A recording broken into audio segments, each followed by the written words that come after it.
on a misty autumn morning in California's Sierra Nevada foothills. Tom Bradley was driving a familiar mountain road when something made him stop at a familiar intersection near the edge off the woods.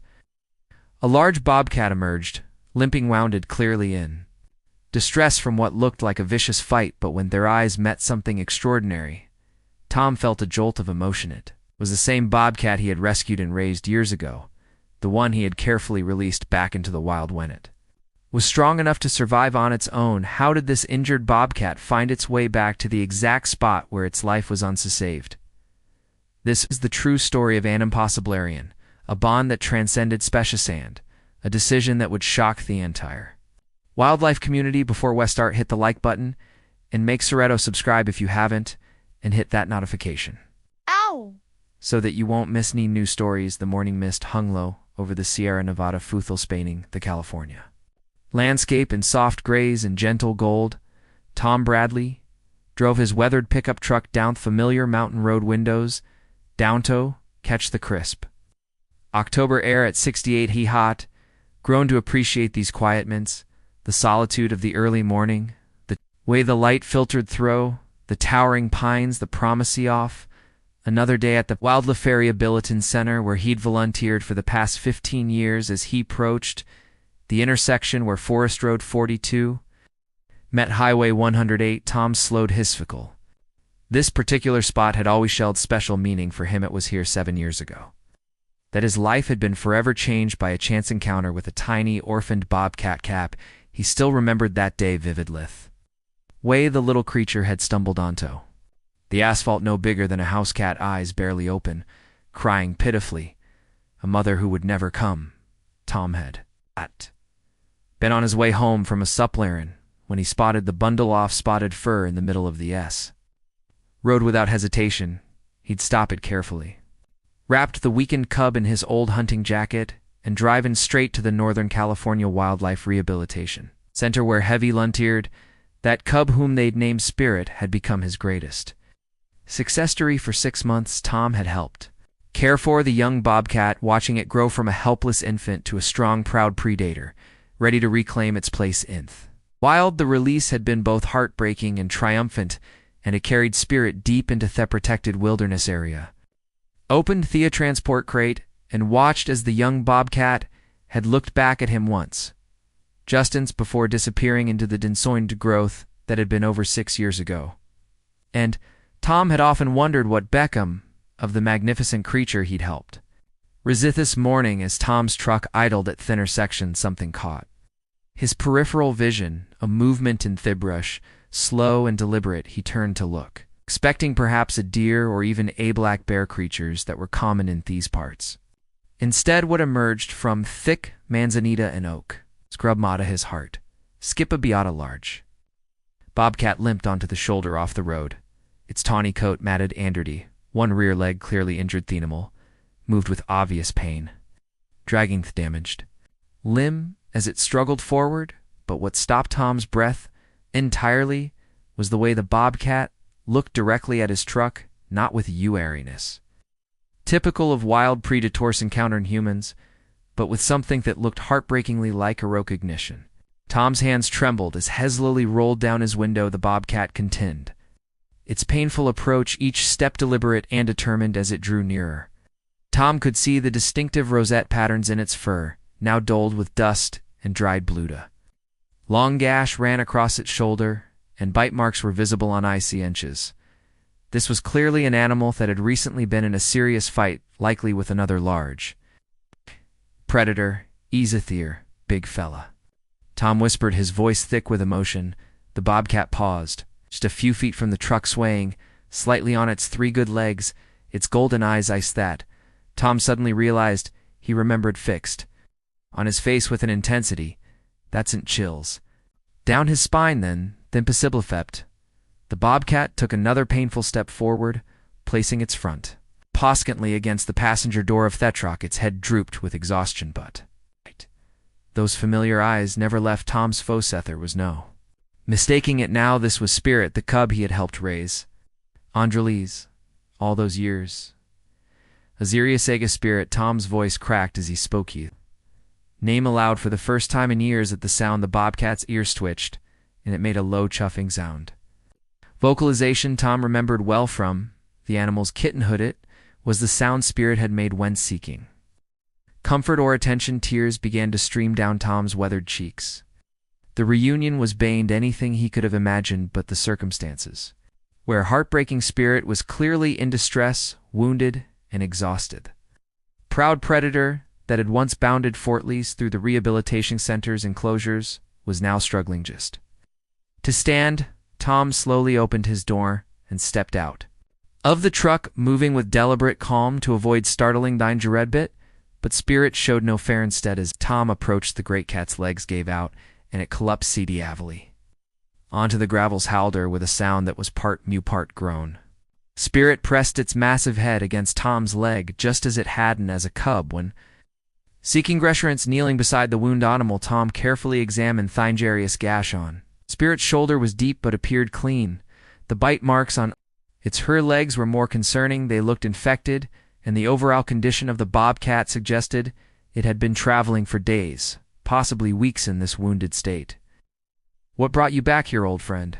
Tom murmured, gently stroking matted fur on Spirit's head. "How did you know to find me?" The questions hung in the morning, Arunan's word, but somehow understood. Spirit had traveled in Gerudand alone to the very spot where its life had been saved once before. The homing instinct was powerful. All wild animals, but this seemed too trend. Mere instinct. This felt like a conscious choice made by an animal. Thatch remembered kindness and sought it out in its darkest hour without hesitation. Toomer turned to his truck and retrieved a large wool blanket from behind the driver's seat, the same blanket Heckeried for emergencies. It had once wrapped a tiny bobcat cub. Now it would serve the same purpose for that cub grown into a magnificent but wounded adult. Carefully, Tom lifted Spirit, no small feat, as the adult bobcat weighed around 30 lb, and placed the animal on the passenger seat. Spirit offered no resistance. Instead, seeming to relax into the familiar sensation of human care, Tom fastened the seat belt around the bundled blanket to keep Spirit secure, then climbed back into the driver's seat, one hand on the wheel, Theather resting gently on Spirit's side for comfort. Tom drove as quickly as safely possible toward their rehabilitation center. He called ahead on his cell phone, alerting Dr. Sarah Michella, the Sense head veterinarian, about the emergency. The 30 Inot Drive felt like horse Spirit remained conscious, but was occasionally making soft vocalization shut. Tugged at Tom's heart, these weren't sounds of a wild dangerous predator. They were the sounds of a sick, tired animal seeking comfort from Theon human and trusted.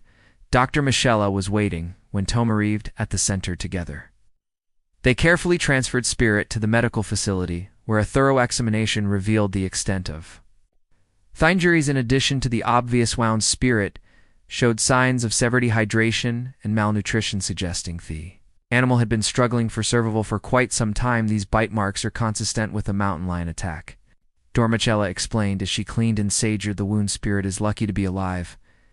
Bobcats are formidable fighters, but they're no match for a cougar. The next few days were touch and go. Spirit was weak from infection and blood loss, and there were moments when Tom feared they might lose the brave animal. After all, he spent every possible moment at the center, often sleeping in a care beside Spirit's recovery caged. During the long hours of watching and waiting, Tom reflected on the extraordinary bond that had formed between them. Wildlife rehabilitation experts often spoke about the importance of maintaining distance from the animals in their care, preventing them from becoming too habituated to humans. Tom had always followed these guidelines. Careful as Spirit had been raised with minimal human contact, given every opportunity to retain its wild instincts. Yet here they were, years later, connected by something deeper, than training or protocol, a connection for Gadain. Those early months when it vulnerably had depended on human kindness for survival. On the 4th day, Spirit finally turned a corner. The fever brokened. The bobcat began to eat on its own again.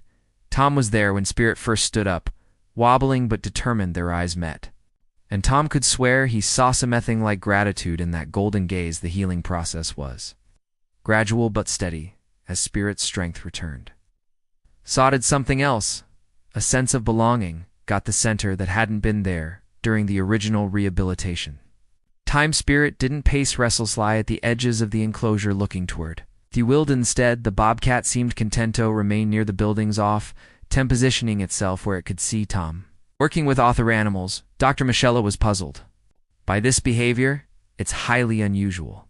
She admitted to Tom during one of their daily check-in Spirit is physically capable of returning to the wild now, but shows no inclination to do so. It's as if Theskend. Rescue has fundamentally changed something about the animal's perception of this place. Tom nodded thoughtfully. He had noticed the same thing. Spirit had found a home here. Not just the center itself, but the entire concept of existing between two worlds, no longer fully wild but not domesticated either. Spirit seemed to have chosen a life that bridged both realms as weeks turned into months. A neuro-to-emerge Spirit was given free run of the property during the day, coming and going. It pleased the other staff members grew accustomed to seeing the large Bobcat lounging in the shade of the oak trees or following Tom around as he went about. His duteous Spirit had become in essence a resident ambassador for the center of the arrangement. Wasn't without its challenges, wild animal regulations, read careful documentation, and special permits. There were concerns about Spirit's effect on other rehabilitation, patients, and questions about the long-term sustainability of second arrangement, but the bond between Tom and Spirit had captured the attention of the wildlife community, and supporters rallied to make it possible. Dr. Michelle conducted numerous evaluations to ensure Spirit's physical and psychological being. The results were consistent low posit. The Bobcat showed no signs of stress or captivity. Neuropsycit maintained healthy behaviors. Marketets territory, and even occasional Brett. Tom, gifts of small prey, a sign of respect and affection among cats as winter turned to spring. Tom began to understand that Spirit's return had changed both of them. The elder Livelenter found a new sense of purposing, caring for his old friend years. Working with wild animals had taught him that genuine connections between species were rare and precious. What he shared with Spirit transcended the typical human-wildlife relationships for Spirit. The choice to remain seemed equally meaningful. The Bobcat had experienced the full cycle of human care, from complete dependence through gradual independence to a hard-won freedom that had ultimately been threatened by the harsh realities of the wild.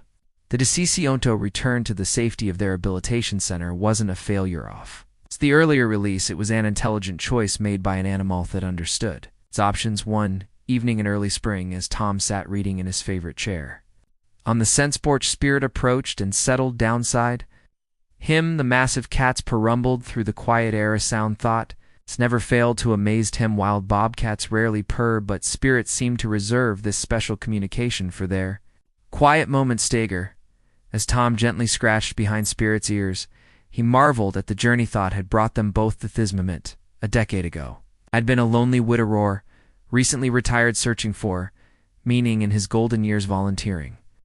At the wildlife center had given him purpose, but Spirit had given him something more, a connection that defied explanation, a friendship that bridged the gap between human and wild. The story of Tom and Spirit. Becco me somewhat, legendary and wild Lefaria Bilician.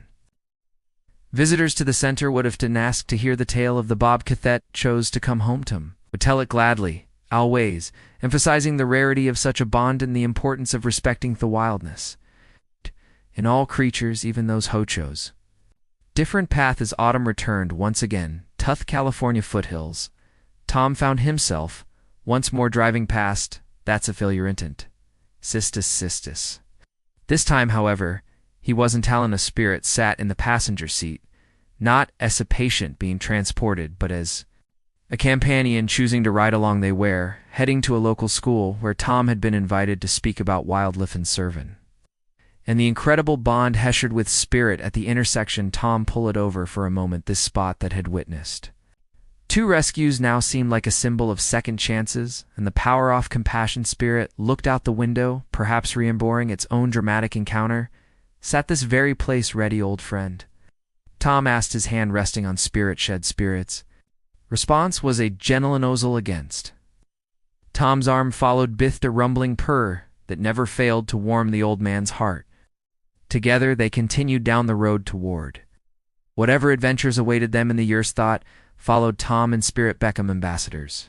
For a new understanding, Ophamin, wild life relationships. They demonstrated Thatsamotems in rare and special circumstance, the boundaries between wild and domestic human and animal cuddler, in ways that enriched both lives.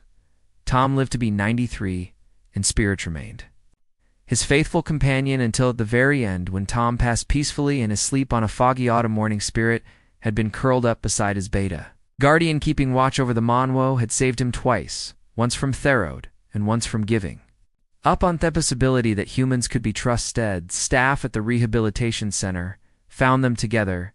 The next morning, Spirit had died sometime during the night, his great heart apparently dying that his purpose in life had been fulfilled. Drive. Michela, now elderly herself, would later remark that she had never seen such devotion between species they buried.